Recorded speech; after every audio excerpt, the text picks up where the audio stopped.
It has been a dreary decade for international trade. From the heights in 2008, global trade flows plunged, staged a quick partial revival, then went into a holding pattern from then until now. In terms of trade intensity, we are far from what we used to be, and many are resigned to our current state as a permanent new normal. The debate on the future of trade has reached a fever pitch and resulted in a lot of public acrimony. In the context of trade's track record and the public backlash against its supporting architecture, is a comeback even possible?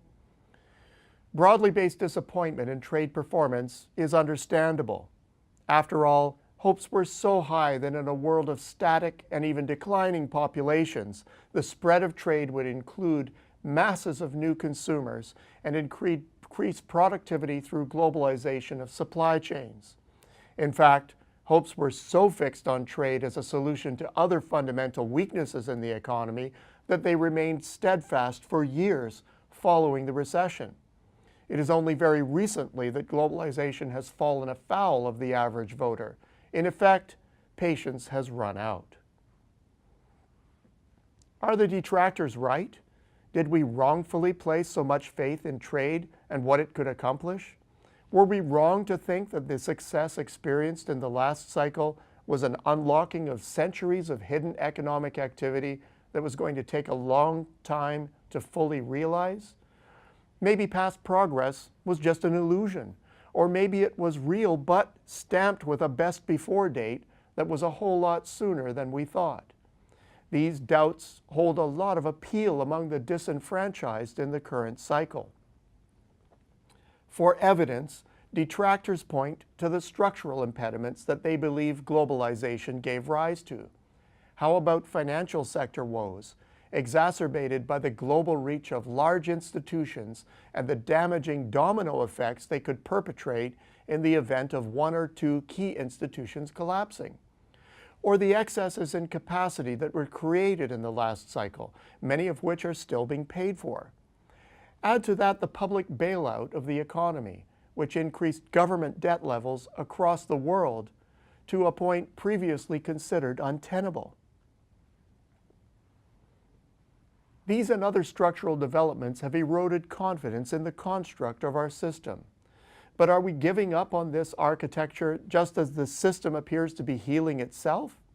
Our view has long been that the business cycle is poised to come to the rescue, just as these arguments are reaching their fever pitch. If so, there should be evidence out there that things are happening in the economy, positive things that we have not seen since the Great Recession. Thankfully, there is a growing list of new events that fill the bill. First, labor force inclusion.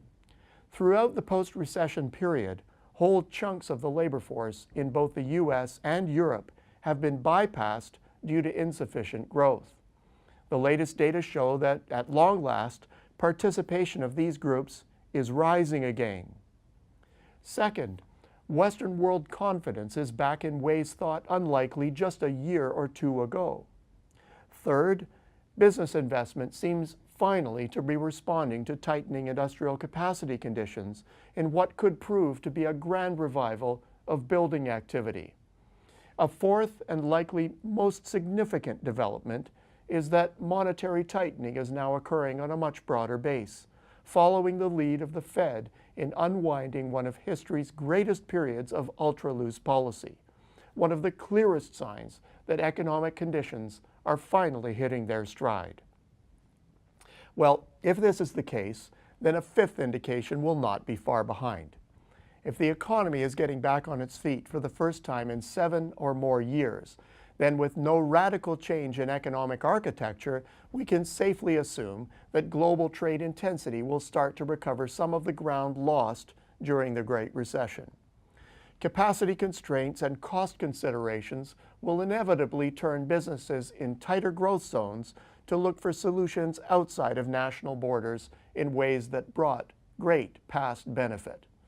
In a good many emerging market locations, there is lots of idle capacity and a willingness to re-engage.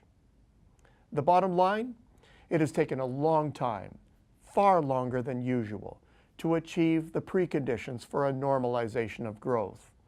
The extraordinary delay has made us all much more skittish about the sustainability of growth. Current momentum suggests that global trade will be the next beneficiary. Best to get ready for it. Until next week, I'm Peter Hall.